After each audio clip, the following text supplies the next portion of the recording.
మరి మన మధ్యలో దైవజనులు జాయయ్య గారు ఉన్నారు. కొద్ది నిమిషాలు వాక్యాన్ని అందిస్తుండగా శ్రద్ధగా వినవలసిందిగా ప్రభు పేరట మనవి చేస్తూ ఉన్నాను.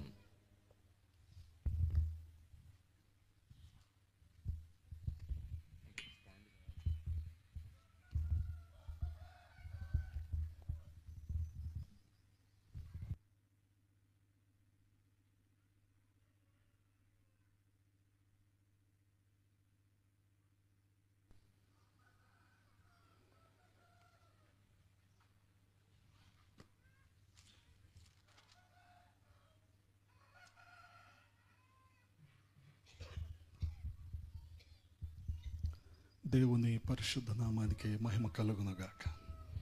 హల్లెలూయా. మన ప్రభువును ప్రియరక్షకుడైన యేసుక్రీస్తు శ్రేష్టమైన నామంలో నేటి ఆరాధనకు హాజరైన మీ అందరికి కూడా నా హృదయపూర్వకమైన వందనాలు తెలియజేస్తా ఉన్నాను. దేవుని మహాకృప కనికరాలను బట్టి దేవుడు మనల్ని సజీవుల సంఖ్యలో ఉంచి మరొక ప్రభు దినాన్ని ఆయన సన్నిధిలో మనం ఉండటానికి ప్రభువు సహాయము చేశారు. హల్లెలూయా. మంచిది, చాలా సంతోషం మిమ్మల్ని అందరినీ రీతిగా చూడటం. హాయ్ సింగినగర్, పైకాపురం, రాజీవ్ నగర్, ప్రేమేరో గౌర్ భాయో బోడుబాడు తండేమా ఖైరే బాబు.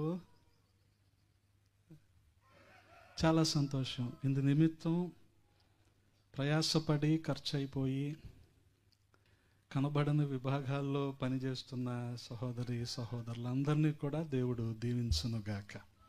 ఆమేన్.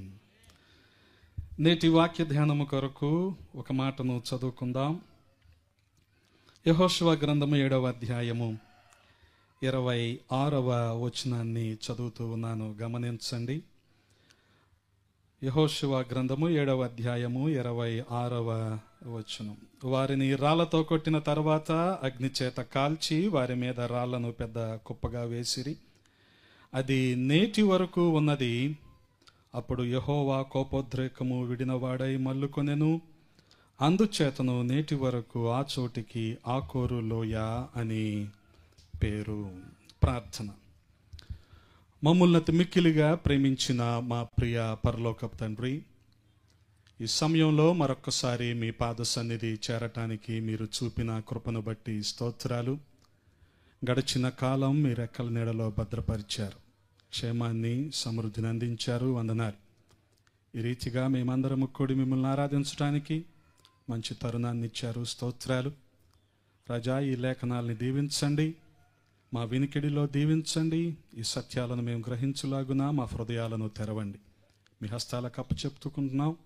సమస్తాన్ని మీ స్వాధీనంలో ఉంచుకొనండి. మీకే మహిమలు ఆరోపిస్తూ యేసయ్య పరిశుద్ధ నామంలో అడిగి వేడుకుంటున్నాము తండ్రి. ఆమేన్.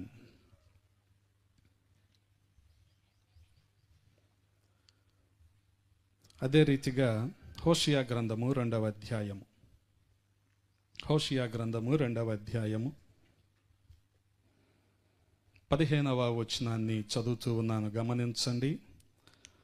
అక్కడ నుండి దానిని తోడుకొని వచ్చి దానికి ద్రాక్ష చెట్లనెత్తును, ఆకోరు లోయను నిరీక్షణ ద్వారముగా చేసెదను. దేవునికి స్తోత్రం. హల్లెలూయా. యెహోషువ గ్రంథము 7వ అధ్యాయం 26వ వచనంలో ఆకోరు లోయకు ఇవ్వబడిన పేరేంటో మనం కింద చదువుతూ ఉన్నాం. బాధ లోయ. The valley of torment will become the valley of hope. The valley of hopelessness will become a valley of hope. ఇశ్రాయేలీయులు కూడా అనేక సంవత్సరాలు ఈ రీతిగానే ఏ నిరీక్షణ లేకుండా ఐగుప్తు బానిసత్వంలో నుంచి ఇంకా మేము బయటికి రాలేము అన్న పరిస్థితుల్లో ఉన్నప్పుడు దేవుడు మోషేని వారి కొరకు లేవనెత్తుకున్నాడు. బలమైన కార్యాలు ఐగుప్తులో జరిగినాయి.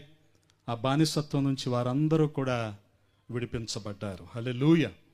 ఇక్కడ కూడా మనం చూడగలిగితే ఈ యెహోషువ గ్రంథం 7వ అధ్యాయము 8వ అధ్యాయములో దేవుడు ఇశ్రాయేలుని ఒక నూతనమైన అనుభవంలోనికి నడిపిస్తూ ఉన్నాడు. అలెగ్జాండర్ వైట్ అనే ఒక స్కాలర్ ఏమంటాడంటే, Christian life is a series of new experiences. క్రైస్తవ జీవితం అనేది నూతన అనుభవాల సమాహారం. Everyday is a new experience. ప్రతిరోజు కూడా ఒక నూతనమైన అనుభవం.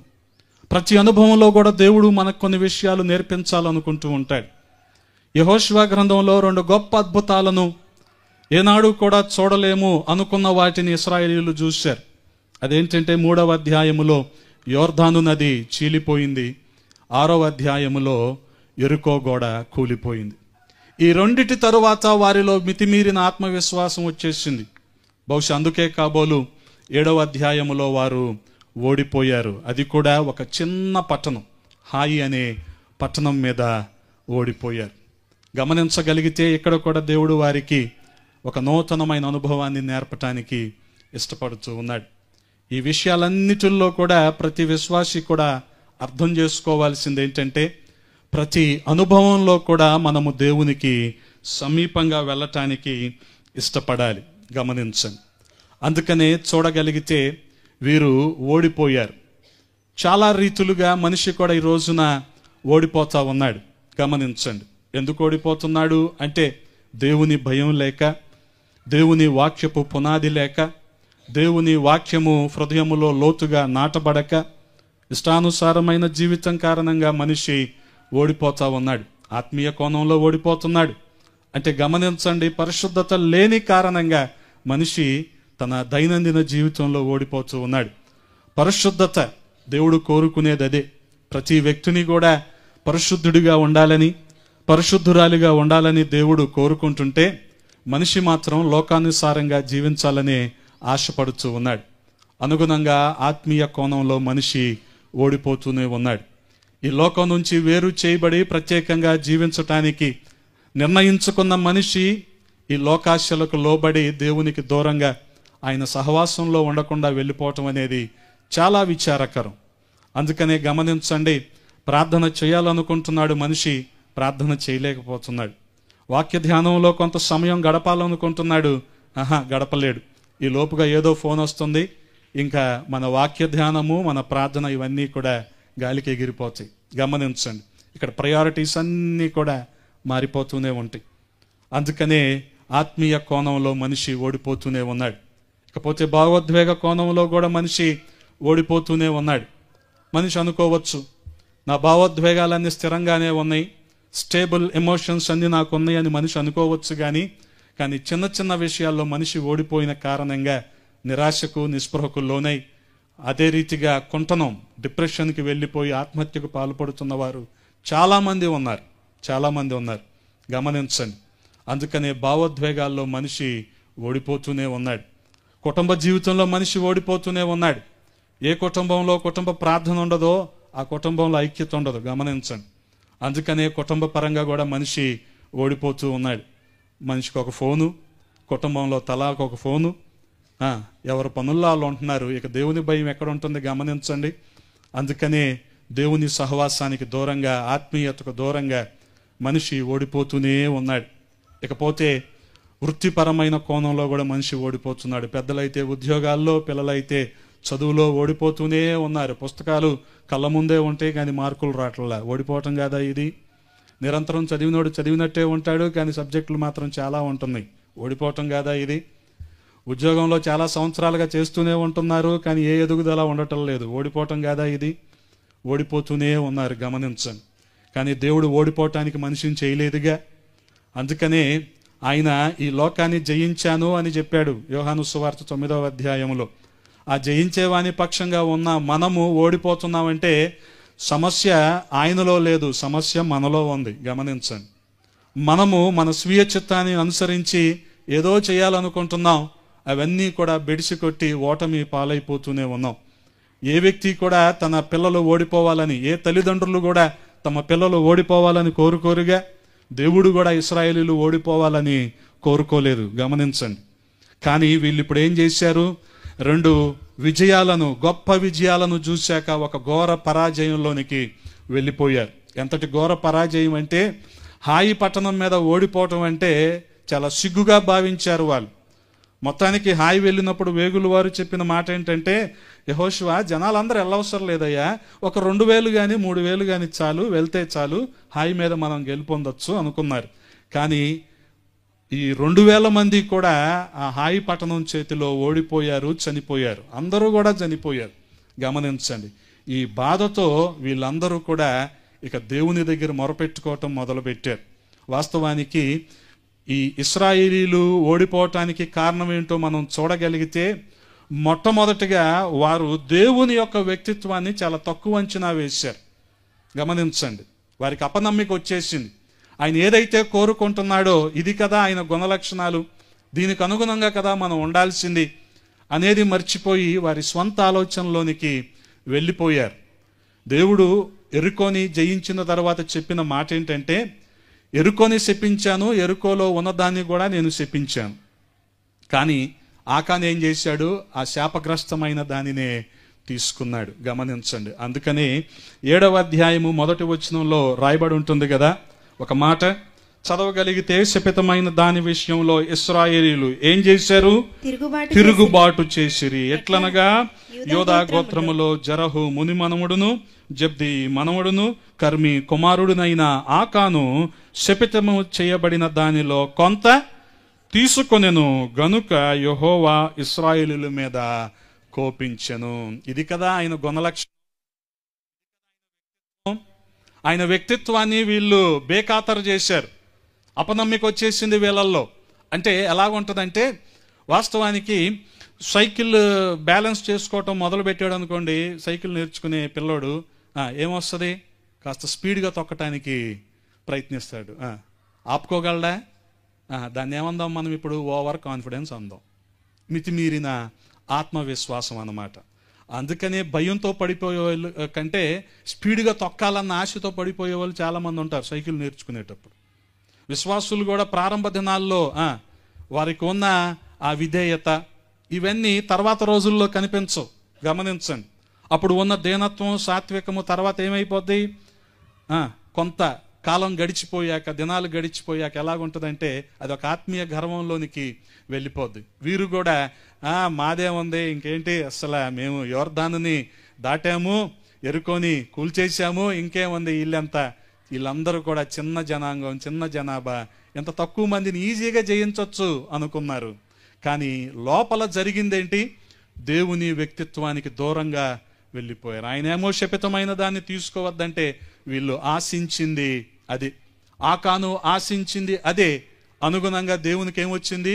కోపం వచ్చింది. గమనించండి, దేవునికి కోపం వచ్చింది. రెండవది, వాళ్ళు చేసిన పని ఏంటంటే దేవుని వాక్యానికి అవిధేయులైపోయారు, దేవుని మాటకు అవిధేయులైపోయారు. అలాగే దేవుని సేవకుడైన నాయకుడైన యెహోషువకు అవిధేయులైపోయారు, అగౌరవపరచటం మొదలుపెట్టారు. ఇక దేవుని స్వరాన్ని కూడా వీళ్ళు వినటం మానేశారు. గమనించండి, దేవుని స్వరం ఏంటో తెలుసా? మనలో ఉన్న మనస్సాక్షి. ఈ మనస్సాక్షిని మనం జాగ్రత్తగా కాపాడుకోవాలి. ఏదైనా తప్పు చేసే ముందు మనస్సాక్షి మనకు చెప్తా ఉంటుంది. మనం ఏం చేస్తాం?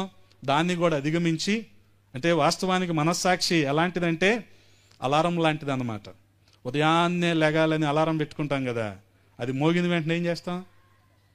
ఆపేసి మళ్ళీ నిద్రపోతాం. అలాగే దేవుని స్వరం కూడా మన మనస్సాక్షి రూపంలో గద్దిస్తూ ఉంటుంది. పలానాది చెయ్యొద్దు, పలానా రాగా ఉండొద్దు అని గద్దిస్తూ ఉంటుంది. మనం ఏం చేస్తాం? మనస్సాక్షి పీక నొక్కేసి మనం చేయాలనుకునేదంతా చేసేస్తూ ఉంటాం. ఆకాను కూడా అలాగే చేశాడు. ఇదంతా శపితమైనది అని ఆయన చెప్పిన తరువాత కూడా బహుశా ఆ బంగారు కమ్మి, షీనారు వస్త్రం వీటిని ముట్టుకోవటానికి వెళ్ళినప్పుడు ఆకాన్ని కూడా మనస్సాక్షి గద్దించుంటది. నువ్వు వీటిని చేయకూడదు కదా, ఇవన్నీ శపితమైనవి కదా, నువ్వు వీటిని తీసుకోకూడదు కదా అని గద్దించుంటది. ఏం చేశాడు అతను? మనస్సాక్షి పీక నొక్కేసి మొత్తం తెచ్చేసుకున్నాడు. తెచ్చుకున్నాడు, ఏమైనా చేయించుకున్నాడా? లేదు కదా, చక్కగా దాచుకున్నాడు గుడారంలో. కానీ దీని రిజల్ట్ ఎక్కడ కనిపించిందంటే ఇశ్రాయేలీలు ఒక దేశంగా లేకపోతే ఒక జనాంగంగా ఓడిపోయారు. అది కూడా ఒక చిన్న దేశమైన హాయి మీద. గమనించండి, చిన్న దేశమైన హాయి మీద. అందుకనే చాలా జాగ్రత్తగా ఉండాలి. మనం ఇన్ని కోణాలలో మనిషి ఓడిపోతూ ఉన్నాడు. ఇశ్రాయేలీలు 7వ అధ్యాయములో హాయి పట్టణం మీద ఓడిపోవటానికి కారణం కూడా ఇదే. అదే విషయాన్ని మనం గమనించగలిగితే దేవుడు వీరి పట్ల చేసిన అద్భుతాలు ఇవన్నీ వీళ్ళు ఒకసారి జ్ఞాపకం చేసుకుంటే ఇవన్నీ చేసి ఉండేవారు కాదు. దేవుడు వీరి పట్ల ఎటువంటి ప్రేమను చూపిస్తున్నాడో, ఎంతటి గొప్ప ప్రణాళికను కలిగి ఉన్నాడో ఇశ్రాయేలీయులు అర్థం చేసుకుంటే ఇవన్నీ చేసి ఉండేవాళ్ళు కాదు. కానీ గమనించండి, ఓడిపోయిన తర్వాత, అంతే కదా, బాధపడితే గాని మనిషికి బోధపడదు. ఓడిపోయిన తరువాత గమనించండి, ఓడిపోయిన తరువాత యెహోషువ చేస్తున్న పని ఏంటంటే 7వ అధ్యాయము 6వ వచనంలో గమనించగలిగితే ఏం చేస్తున్నాడు?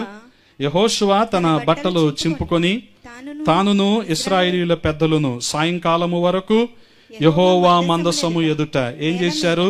నేల మీద ముఖములు మోపుకొని తమ తలల మీద ధూళి పోసుకొనుచు కదా చాలా బాధపడుతున్నారు ఇప్పుడు. ఎందుకని? ఓడిపోయామే, 2000 మంది చనిపోయారే అని ఇప్పుడు బాధపడుతున్నారు. కానీ దీని వెనుక కారణం ఏంటంటే వీరు దేవుని వ్యక్తిత్వాన్ని, ఆయన గుణ లక్షణాలను బేఖాతరు చేశారు. దేవుని వాక్యానికి వాళ్ళు అవిధేయులైపోయారు. దేవుని సేవకుని మాటకు వాళ్ళు అగౌరవంగా ప్రవర్తించారు. ఆఖరికి దేవుని స్వరాన్ని కూడా వాళ్ళు ధిక్కరించారు. వారి మనస్సాక్షిని కూడా వాళ్ళు మోసం చేసుకున్నారు. గమనించండి. ఆ రీతిగా వీళ్ళ ఓటమికి కారణం ఏంటి అంటే ఇవన్నీ కూడా ఇప్పుడు ఓడిపోయిన తరువాత యెహోషువ చేస్తున్న పని బట్టలు చింపుకొని ప్రభు పాదాలు పట్టుకొని బతిమలాడుకుంటున్నాడు. అనేక సందర్భాల్లో మనిషి కూడా ఇంతే. ఏదో ఘోర ప్రమాదంలో చిక్కుకున్న తర్వాత కానీ దేవుడు గుర్తుకు రావట్లేదు కదా. అందుకనే గమనించండి, ఎవరు కూడా ఓడిపోవటానికి ప్రభు వారిని పుట్టించలేదు కదా. మన స్వయం కృతాపరాధాల కారణంగానే మనం ఓడిపోతూ ఉంటాం. మన మితిమీరిన ఆత్మవిశ్వాసం, అదే ఓవర్ కాన్ఫిడెన్స్, దీని కారణంగా మనం ఓడిపోతూ ఉంటాం.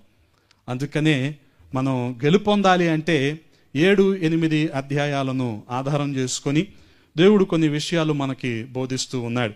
మొట్టమొదటిగా మనం చేయాల్సింది ఏంటంటే దేవుని సన్నిధిలో మనము విచారణ చేయాలి. 7వ అధ్యాయము గమనించండి, 6వ వచనంలో చూడగలిగితే 7వ వచనం, అయ్యో ప్రభువా యెహోవా, మమ్మును నశింపజేయునట్లు అమోరీయుల చేతికి మమ్మును అప్పగించుటకు ఈ జనులను ఈ యొర్దానును నీవెందుకు దాటించితివి?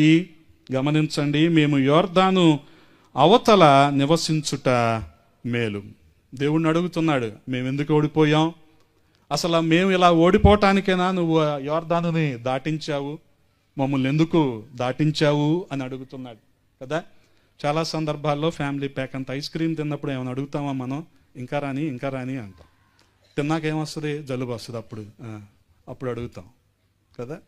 అందుకనే చేసేటప్పుడు ఏం పట్టించుకోం, అసలు ఎందుకు ఏంటి అనేది ఏం ఆలోచించం. కానీ తర్వాత మాత్రం ప్రశ్నించడం మొదలు పెడతాం. ఎన్ని ప్రశ్నలు కనపడతాయో యెహోషువ గ్రంథంలో మనం చదవగలిగితే. మేము ఎందుకు ఓడిపోయాం? యెహోషువనే ప్రభువుని అడుగుతూ ఉంటాడు, మేము ఎందుకు ఓడిపోయాం, అసలు నువ్వు మాతో ఉన్నావా? ఇన్ని ప్రశ్నలు అడుగుతూ ఉంటాడు కదా. ఆయన ఎప్పుడైనా మనల్ని ఒక ప్రశ్న అడిగాడా? ఏమయ్యా, బాప్తిసం తీసుకొని పరిశుద్ధంగా జీవిస్తాను, ప్రత్యేకించబడి జీవిస్తానని తీర్మానించుకున్నావు, ఎంత ఇలాగుంటున్నావు అని ఎప్పుడైనా అడిగాడా నిన్ను ఆయన? అడిగితే నీ సమాధానం ఏంటి కదా. కానీ మనం మాత్రం అడుగుతాం, ఇలా ఎందుకు జరిగింది, ఇలా ఎందుకు చేసావు, ఇలాగే ఎందుకు చేసావు, మాకెందుకు అనారోగ్యం ఇప్పించావు, ఇవన్నీ అడుగుతూ ఉంటాం మనం. ఇక్కడ యెహోషువ కూడా అడుగుతున్నాడు. గమనించండి, అంటే ఏం చేస్తున్నాడు? దేవుని సన్నిధిలో విచారణ చేస్తున్నాడు. బహుశా ఈ ప్రశ్నలో నుంచే అతనికి అర్థమైపోయి ఉండాలి ఎందుకు ఇశ్రాయేలీయులు ఓడిపోయారు అనేది. ఆ తర్వాత మనం గమనించగలిగితే దేవుని యొక్క శత్రువుతో కఠినంగా వ్యవహరించాలి. అంటే దేవుడు ఒకటి కాదు అన్నాడంటే ఇంకా కాదు అంతే, ఆయన వద్దు అన్నాడంటే వద్దు అంతే కదా. దేవునికేమో శత్రువును, మనకేమో మిత్రువు అవుతాడా ఎవరైనా సరే కదా. దేవునికి అవిధేయుడైతే వాడు పరిచర్యకు కూడా అవిధేయుడే కదా, కుటుంబానికి కూడా అవిధేయుడే కదా. అతను మనకు మిత్రుడు అవుతాడా? కాదు కదా. కానీ మనం ఏం చేస్తాం? అలాంటి వాళ్ళతోనే స్నేహం చేస్తూ ఉంటాం. గమనించండి, దీన్ని ఏమంటారు? లౌక్యం అంటారు కదా. అంటే లౌక్యంలోనే ఉందిగా లోకం, అంటే లోకానుసారంగా ఉంటేనే మాకు కావాలండి అన్నట్టు అన్నమాట. కానీ దేవుడు దేన్నైతే శాపగ్రస్తమైంది అన్నాడో అది ఆకానుకి ఎలా ఇష్టం అవుతుంది? దేవుడు శపించాడు కాబట్టి ఆకాను కూడా దాన్ని అలాగే చూడాలి. కానీ ఆకాను దృష్టికి అది ఎలాగుందంట? చాలా ఆకర్షణీయంగా కనిపించింది. అందుకనే ఆశించాడు, తీసుకున్నాడు, తెచ్చి తన గుడారంలో దాచుకున్నాడు. దాని ఫలితం చూశాం కదా, హాయి చేతుల్లో ఘోర పరాజయం. హాయి చేతుల్లో ఘోర పరాజయం. భయపడిపోయారు ఇశ్రాయేలీయులు, అన్నీ మర్చిపోయారు కదా. ప్రాణాలు చేత్తో పట్టుకొని పరిగెడుతూ ఉంటే వెనక నుంచి వాళ్ళు వచ్చి హతం చేశారు. ఇంకా 2000 మంది లేరు ఇంకా అక్కడ. గమనించండి, ఆ రీతిగా వాళ్ళు ఘోర పరాజయం. అందుకనే దేవునికి శత్రువు అయితే మనకు శత్రువే. దేవుడు ఒకటి చెయ్యొద్దన్నాడంటే ఇంక చేయకుండా ఉండటమే. చెయ్యొచ్చు, ఏం కాదు అని ఎవరైనా అంటే వాళ్ళకి వాక్యం తెలియదని అర్థం. గమనించండి, దేవుడు ఒకటి వద్దు అన్నాడంటే ఇంక వద్దు అంతే, చేయొద్దన్నాడంటే చేయకూడదు అంతే, కాదన్నాడంటే కాదు అంతే. అంత కఠినంగా ఉండాలి. ఇప్పుడు యెహోషువ గ్రంథం 7వ అధ్యాయము 26వ వచనంలో చూస్తే, వాళ్ళని కొట్టేశాక వాళ్ళని కాల్చిన తర్వాత వాళ్ళ మీద రాళ్ళన్నీ కూడా ఒక కుప్పగా వేశారు. గమనించండి. అప్పుడు బహుశా ఆకాను బంధువులు ఎవరైనా ఉండుంటే ఏమనుకొని ఉంటారు? ఇంత చిన్నదానికి వాళ్ళని కొట్టి చంపేయాలా కదా, ఇంత చిన్నదానికే కొట్టి చంపేయాలా అంటారా లేదా? కానీ గమనించండి, దేవుడు ఒకటి కాదు అన్నాడంటే కాదు అంతే. ఇంకా అంత కఠినంగా వ్యవహరించాలి. అప్పుడే ఖచ్చితంగా మనము విజయం పొందుకుంటాం. ఎప్పుడు వీళ్ళు విజయం పొందుకున్నారంటే, ఎప్పుడు ఆకానుని ఆ రీతిగా శాపగ్రస్తమైన దాని విషయంలో రాళ్లతో కొట్టి ఆ కుటుంబాన్ని అలా చేశారో, ఆ తర్వాత 8వ అధ్యాయంలో వీళ్ళకి హాయి పట్టణం మీద విజయం వచ్చింది. గమనించండి, ఈసారి 2000 కాదు కానీ 5000 మందిని తీసుకెళ్లారు. ఆ 5000 మందితో యుద్ధం చేశారు. దేవుని వాగ్దానాలను వారందరూ కూడా స్వతంత్రించుకున్నారు. అదే రీతిగా మనం చూడగలిగితే దేవుని నుంచి ప్రోత్సాహం పొందటం. యెహోషువ ఇక్కడ అంత బాధలో దేవుని నుంచి ప్రోత్సాహం పొందుకున్నాడు. గమనించండి, మనం పాపంలో ఉన్నంత కాలం దేవుడు మనల్ని ప్రోత్సహించడు. ఇది మర్చిపోకూడదు మనం. పాపం పాపమే, కృప కూడా యాడ్ అవుద్ది, ఏం కాదు చెయ్యొచ్చు అన్నారు అనుకోండి. కాదు, నువ్వు పాపంలో ఉన్నంత కాలం దేవుడు నిన్ను ఎప్పుడు కూడా ప్రోత్సహించడు. ఎప్పుడైతే పాపము అనబడిన శపితమైనది వారి పాలెంలో నుంచి కొట్టివేయబడిందో అప్పుడు దేవుడు యెహోషువని ప్రోత్సహించటం మొదలెట్టాడు. 8:1 మరియు యెహోవా యెహోషువతో ఇట్లా నేను ఏమంటున్నాడు? భయపడకుము, జడియకుము, యుద్ధ సన్నద్ధులైన వారందరినీ తోడుకొని హాయి మీదకి పొమ్ము. చూడుము, నేను హాయి రాజును, అతని జనులను, అతని పట్టణమును, అతని దేశమును మీ చేతికి అప్పగించుచున్నాను. దేవుడు ఒక గొప్ప వాగ్దానాన్ని ఇస్తున్నాడు. As long as you entertain sin, God will not encourage you. దేవుడు నిన్ను ప్రోత్సహించడు, నిన్ను ఎంకరేజ్ చేయడు నువ్వు పాపంలో ఉన్నంత కాలం కదా. మనమేమనుకుంటామంటే, మేము ఉభయచర జీవులు అండి, కప్ప గనక నీటిలో ఉంటుంది, నేల మీద ఉంటుంది. యాంఫీబియన్స్ అంటారు ఇంగ్లీష్ మీడియం వాళ్ళకి. ఉభయచర జీవులు అండి, మేము సంఘంలో ఉంటాము, రాజకీయాల్లో కూడా ఉంటాం మేము కదా. మేము పాస్టర్ గారితో ఉంటాం, మేము పంచాయతీల్లో కూడా ఉంటాం. వీళ్ళందరూ ఉభయచర జీవులు సార్, వీళ్ళందరూ. గమనించండి, అలా ఉన్నంతకాలం దేవుడు దీవించడు కదా. వీళ్ళు ఆకానుని అలా ఉంచినంతకాలం, ఆకాను శాపగ్రస్తమైన ఆ బంగారు కమ్మి షీనారు వస్త్రం ఉన్నంతకాలం దేవుడు వీరిని దీవించలా, అసలు వీరిని ప్రోత్సహించలా, వీరితో మాట్లాడలా. ఆ తర్వాతే యెహోషువతో దేవుడు మాట్లాడుతున్నాడు, ప్రోత్సహిస్తున్నాడు. హాయిని, హాయి పట్టణాన్ని, రాజుని, ప్రజలందరినీ కూడా నేను నీ చేతికి అప్పగిస్తున్నాను అంటున్నాడు. గమనించండి, దేవుని వాగ్దానం కదా. దేవుని సన్నిధిలో మనం విచారణ చెయ్యాలి కదా. కొన్ని సందర్భాల్లో మనిషి ఓడిపోతాడు, సరే, ఓడిపోయిన వెంటనే విడిచిపెట్టేయటం కాదు, ఓడిపోయిన వెంటనే ప్రయత్నం చేయకపోవటమే తప్పు కదా. ఓడిపోయావు అంటే సరి చేసుకొని తిరిగి ప్రయత్నించడానికి దేవుడు ఒక అవకాశం ఇచ్చాడు అనుకోవాలి, అంతేగాని ఇక మన వల్ల కాదులని విడిచిపెట్టేయటం కాదు. గమనించండి, సరి చేయబడాలి, దేవునితో సమాధాన పడాలి, ఆయన సహవాసంలో కొనసాగాలి. అంతేగాని వివిగా ఉండిపోయి మనం భక్తులుగా చలామణి అయిపోయాం అనుకోండి, కుదరదు. ఆకానుగానే ఉండిపోయి ఆ శపితమైందంతా అక్కడే ఉండిపోయి వీళ్ళు గెలవాలంటే కుదరదు. అందుకని అవన్నీ కూడా 7:1 దేవుని కోపం వచ్చింది కదా, కోపం రగులుకుంది. 7:26 కానీ కోపం చల్లారలేదు. చదువుతారా ఒకసారి? అది నేటి వరకు ఉన్నది. అప్పుడు యెహోవా కోపోద్రేకము విడినవాడై మళ్ళుకొనెను. ఎప్పుడు? ఆ పాపాన్ని విడిచిపెట్టినప్పుడు, ఆ శపితమైన దాన్ని వదిలేసినప్పుడు కదా.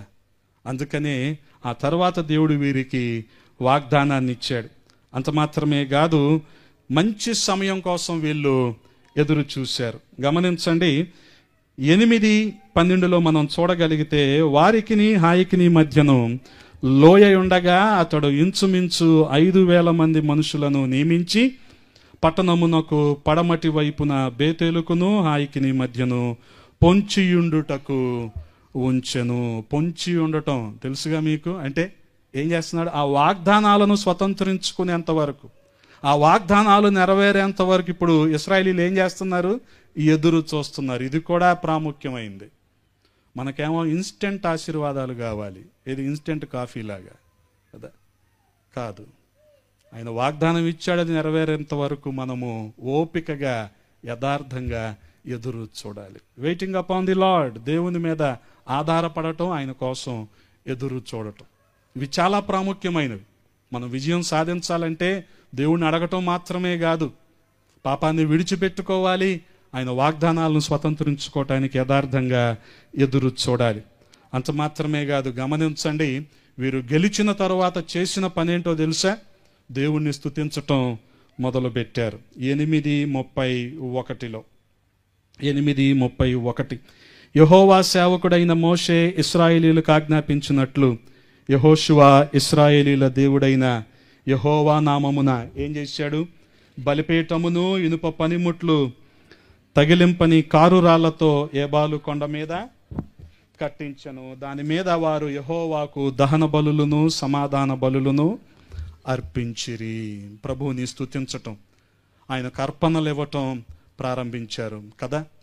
చాలా సందర్భాల్లో ఒక సమస్య ఉంటుంది, ప్రార్థన చేస్తాం, ఆ సమస్య నుంచి బయటకు వచ్చాక ప్రభువునే మర్చిపోయే రోజులు ఇవి. కానీ వీళ్ళు ఏం చేశారు? ఆ ఓటమి నుంచి విజయ పదంలోనికి వచ్చారు. తర్వాత ప్రభువుని వీరు స్తుతించటం మొదలుపెట్టారు. ఈ రోజుల్లో ప్రార్థన ఎంత తక్కువైపోతుంది. వ్యక్తిగత ప్రార్థన కానీ సంఘ ప్రార్థన కానీ ఎక్కువ సమయాన్ని ప్రార్థనలో గడపలేని పరిస్థితులు కదా. ఏదో ఒక వ్యాపకం, ఏదో ఒక పని ప్రార్థనకి తక్కువ కదా. షుగర్ లెస్ లాగా ప్రేయర్ లెస్. ఈ రోజుల్లో ప్రార్థన ఏమైపోతుంది? లెస్ అయిపోతుంది.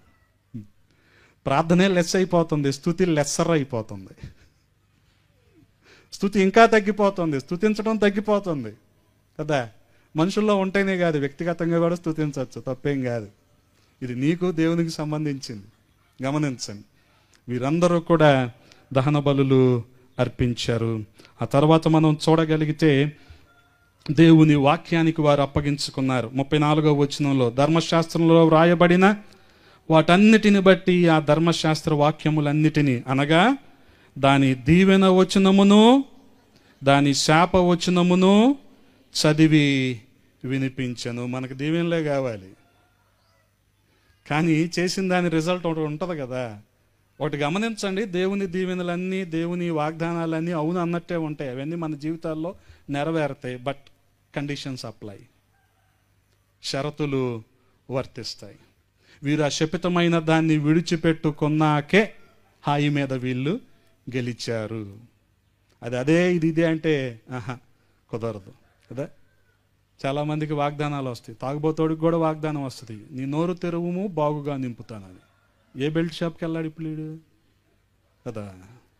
దొంగడికి కూడా వాగ్దానం వస్తుంది, నీ రాకపోకలు యందు యెహోవా నిన్ను కాపాడునని. అంటే ఏంటి? యథేచ్ఛగా దొంగతనం చేయమని వీడిని. గమనించండి, దేవుని వాక్యాన్ని చాలా జాగ్రత్తగా అర్థం చేసుకోవాలి మనం. అందుకనే మోషే ధర్మశాస్త్రంలో ఉన్న దీవెన వచనాలు, శాప వచనాలు రెండూ కూడా యెహోషువ వీరికి చదివి వినిపించాడు.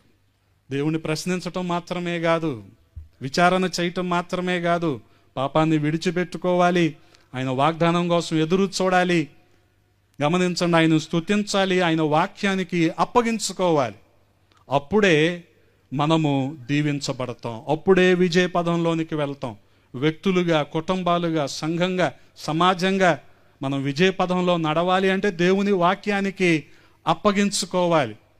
గమనించండి, హాయి చిన్నదే కావచ్చు, తెలుగులో హాయి కానీ ఇంగ్లీష్లో ఏఐ ఐ అని ఉంటుంది. ఇది గోదావరిలో అంటారు చూడు ఐ అని, ఇంగ్లీష్ బైబిల్లో ఏఐ అని ఉంటుంది. ఇప్పుడంతా ఏఐ, ఆర్టిఫిషియల్ ఇంటెలిజెన్స్ పూర్తిగా వాక్యానికి వ్యతిరేకమైంది. వీడు చదవవసరంలా, నేర్చుకోవసరంలా, దానికి ఏదో అప్పచెప్తాడు, అదే పెద్ద ఎస్సే రాసేస్తుంది, తీసుకెళ్ళి సబ్మిట్ చేస్తాడు. వీడికి ఏది లేదు కదా.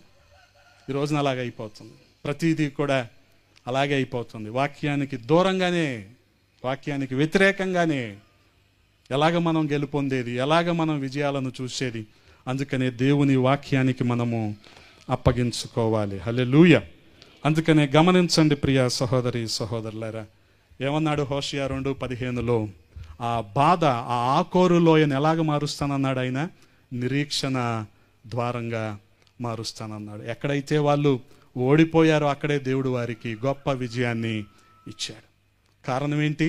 పాపాన్ని వాళ్ళు విడిచిపెట్టుకున్నారు, దేవుని వాగ్దానాల కోసం ఎదురు చూశారు, ఆ రీతిగా దేవుని వాక్యానికి అప్పగించుకున్నారు, విజయాన్ని చూశారు. అందుకని యెషయా గ్రంథంలో కూడా ఒక మాట ఉంటుంది, గమనించండి. 65:10లో, నన్ను గూర్చి విచారణ చేసిన నా ప్రజల నిమిత్తము షారోను గొర్రెల మేత భూమి యగును, ఆకోరు లోయ పశువులు పరుండు స్థలముగా ఉండును.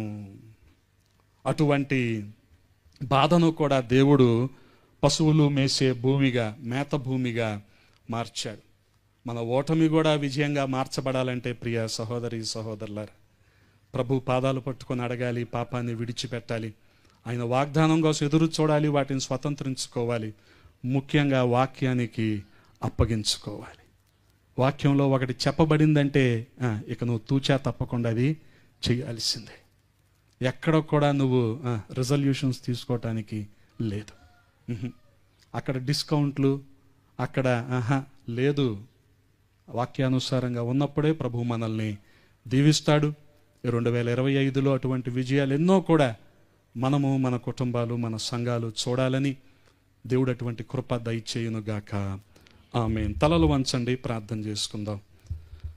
పరిశుద్ధుడా, ప్రేమ కలిగిన తండ్రి, ఈ ఉదయకాల సమయంలో కొద్ది మాటలు ధ్యానించటానికి కృపనిచ్చారు, స్తోత్రాలు. రాజా, ఇశ్రాయేలీలు గొప్ప విజయాలను చూశారైనప్పటికీ చిన్న హాయి పట్టణం మీద ఓడిపోయారయ్యా. మా జీవితంలో కూడా అనేకమైన పాపాలను మేము జయిస్తున్నాం, కానీ చిన్న బలహీనతల్ని జయించలేకపోతున్నామయ్యా.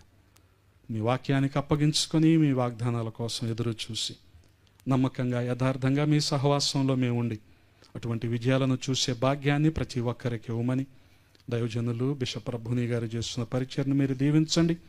నూతన ప్రాంతాల్లో విస్తరించబడటానికి నాయన సహాయం చేయండి. కూడిన ప్రతి ఒక్కరిని మీరు దీవించి ఆశీర్వదించమని యేసయ్య నామంలో అడిగి వేడుకుంటున్నాము తండ్రి.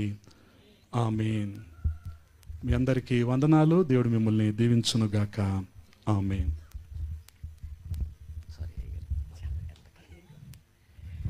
దేవునికి మహిమ కలుగునుగాక. హల్లెలూయా, హల్లెలూయా. నాకు జాయ్ గారికి వాళ్ళ డి విటమిన్ పుష్కలంగా ఉంది మీ అందరికంటే.